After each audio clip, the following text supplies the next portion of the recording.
আসসালামু আলাইকুম। Hello everyone, কেমন আছেন সবাই? আশা করছি সবাই আল্লাহর রহমতে বরাবরের মতোই বেশ ভালো এবং সুন্দর আছেন।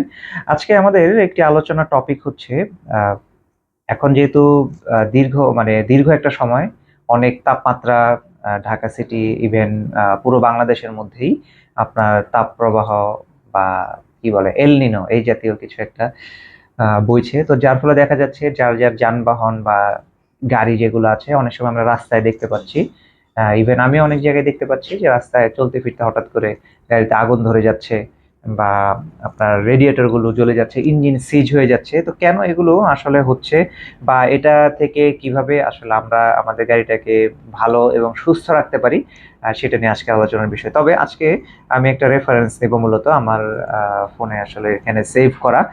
এখানে একজন ভাইয়ের খুব সুন্দর করে গুছিয়ে লিখেছেন। আমি অনেকদিন আগে এটা 3-4 দিন আগে এটা গুছিয়ে মানে আমি স্টোর করে রেখেছিলাম।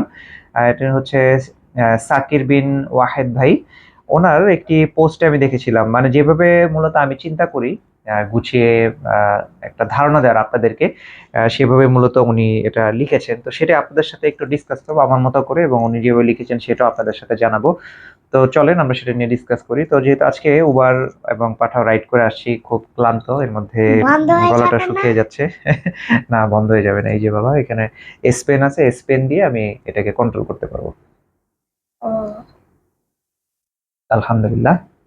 আচ্ছা, চলেন আজকে আলোচনা করি। এখানে সরাসরি আমি একটু পোস্টটা একটু পড়ে শুনে। দেখুন, এখানে উনি লিখেছেন যে ঢাকার 40 ডিগ্রি সেলসিয়াস তাপমাত্রা, যদিও 40 হচ্ছে না, 38-39-এর কাছাকাছি যাচ্ছে এই তাপমাত্রায়। পাশাপাশি দীর্ঘ একটা ট্রাফিক জ্যাম কিন্তু থাকে। এই এই ক্ষেত্রে দেখা যায় গাড়ির ইঞ্জিন কিন্তু অনেক ওভারহিট হয়ে যায়।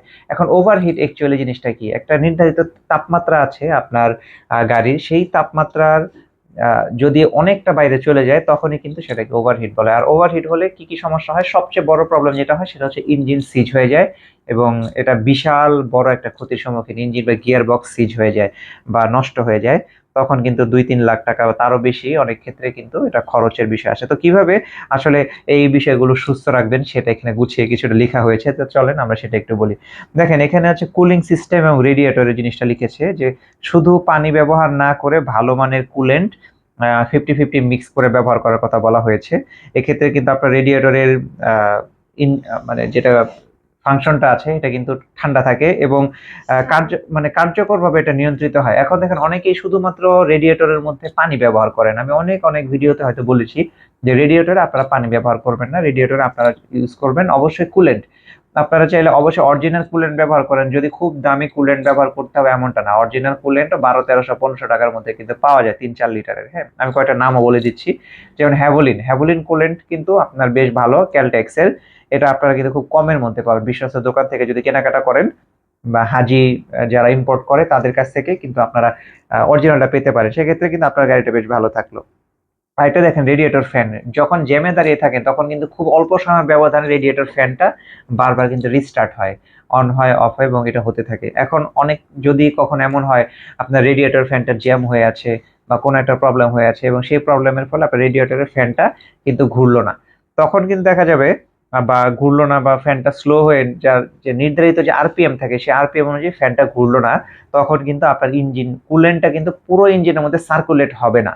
সার্কুলেট না হওয়ার কারণে তখন কিন্তু আপনার ইঞ্জিনটা আবার ওভারহিট হবে এবং সিজ হয়ে যাবে।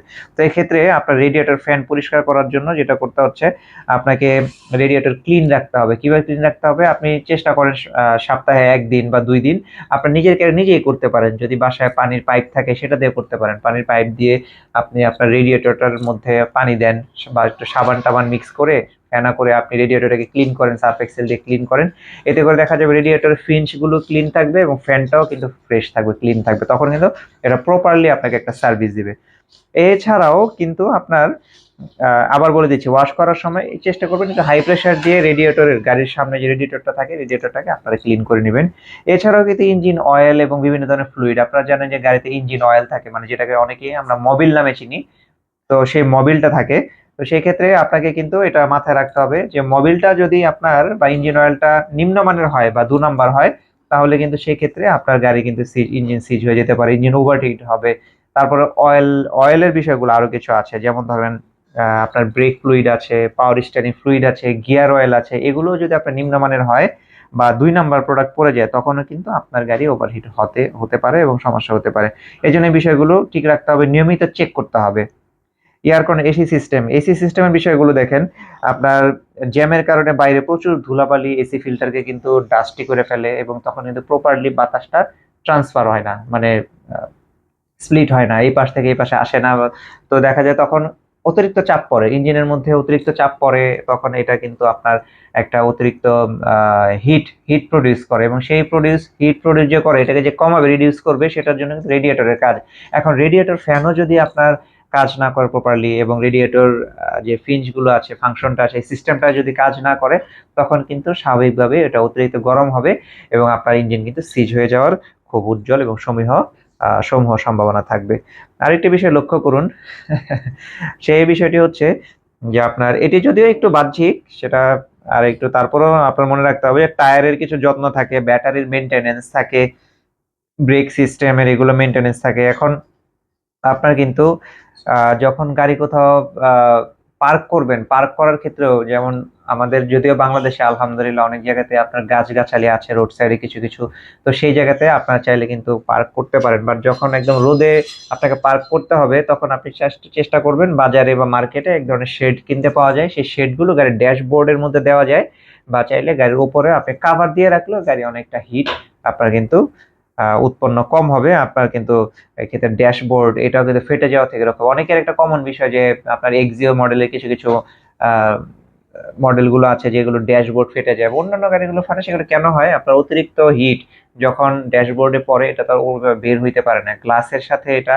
আপনার বিক্রিয়া করে বা প্রতিফলিত হয়ে আপনার রিফ্লেক্ট হয়ে আরো বেশি কিন্তু হিট প্রডিউস করে। তো সুতরাং এই বিষয়গুলো লক্ষ্য রাখবেন। তো আমরা যেটা মূল টপিক ছিল সেটা হচ্ছে যে এত তাপমাত্রায় গাড়িটা যেন সিজ না খায়, আপনাদেরকে আমি আবার সারমর্ম বলি, সেটা হচ্ছে গাড়িতে অবশ্যই রেডিয়েটর কুলেন্ট ব্যবহার করবেন, কখনোই পানি ব্যবহার করবেন না। পানি ব্যবহার করলে টয়োটার কিছু কুলেন্ট আছে, সেটাতে আপনি 50-50 প্রি মিক্স করে করতে পারবেন। আর কিছু কুলেন্টের বোতলে লিখাই থাকে প্রিমিক্স ওয়াটার, বা শুধু প্রিমিক্স লেখা থাকে, তাহলে আপনি বুঝবেন যে এটাতে পানি মিক্স করতে হবে না। অবশ্যই আপনি সবসময় গ্যারেজের মেকানিক ও মিস্ত্রিদের কথার উপর আশ্বস্ত হবেন না, নিজে একটু অনলাইনে ঘাটাঘাটি করবেন, একটু দেখবেন, তাহলে আপনার জন্য বোঝাটা সহজ হবে। খুব বেশি জটিলতার কিছু নেই। তো এটা অবশ্যই মনে রাখবেন, এবং রেডিয়েটর ফ্যানের প্রতি বিশেষ লক্ষ্য রাখবেন, যেহেতু গরম সিজন আসছে। আপনারা বাসার মধ্যেও চাইলে 15-20 মিনিট গাড়িটা স্টার্ট করে একটু খেয়াল করে দেখবেন যে রেডিয়েটর ফ্যানটা আপনার নির্ধারিত সময় থার্মোস্ট্যাটটা চালু হচ্ছে কিনা, এবং থার্মোস্ট্যাট চালু হলে আপনার ফ্যানটা ঘুরছে কিনা, এগুলো সবকিছু খেয়াল রাখতে হবে। তো আশা করছি আপনাদের কাছে ভিডিওটা মোটামুটি কাজে আসতে পারে। তো সবচেয়ে বেশি প্রবলেম হয় এটা নিয়ে, রাস্তায় গরমের সিজন আমরা প্রায় দেখি গাড়ির বনেট মনেট জ্বলে যেতেছে, আগুন জ্বলে যেতেছে। তো তারপরে সেফটি হিসেবে আপনারা যেটা করবেন, গাড়ির মধ্যে ফায়ার এক্সটিংগুইশারের ছোট ছোট ক্যান পাওয়া যায়, আপনারা সেই ক্যানগুলো কিনে রাখতে পারেন, এবং সেগুলো আপনারা কাজে লাগাইতে পারেন বিপদ আপদের সময়। তো শাকির বিন ওয়াহিদ ভাইকেও ধন্যবাদ, উনি সুন্দর করে পয়েন্টটা লিখেছেন, যদিও আমি পুরো বিষয়বস্তুটাকে একটা জায়গায় আনার চেষ্টা করেছি। তো আশা করছি আমাদের পরিবারের সদস্য যারা আছেন, আমাদের চ্যানেলের সাথে যুক্ত আছেন, তাদের কাছে যদি মনে হয় এটা উপকারী, তাহলে আপনারা অবশ্যই ভিডিওটা শেয়ার করতে পারেন। আশা করছি সবার জন্য এটা হেল্পফুল হবে গরমের সিজনে। আর যারা সামনে গাড়ি কিনবেন, তারা এই বিষয়গুলো লক্ষ্য রাখবেন, একটু অনলাইনে ঘাটাঘাটি করেন, রেফারেন্স বুকগুলো দেখেন।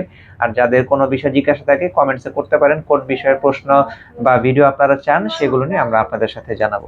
গলাটা আবার শুকিয়ে গেল, আমরা একটু পানি খেয়ে নিই, আবার গ্লুকোজ মিক্স করা পানি যদিও। বিসমিল্লাহ। আলহামদুলিল্লাহ। তো এখানেই আমাদের এই ভিডিওটা শেষ করছি। তো আপনাদের যে কোনো জিজ্ঞাসা আমাদের কাছে কিন্তু করতে পারেন। ভালো থাকবেন সবাই, সুস্থ থাকবেন। আসসালামু আলাইকুম।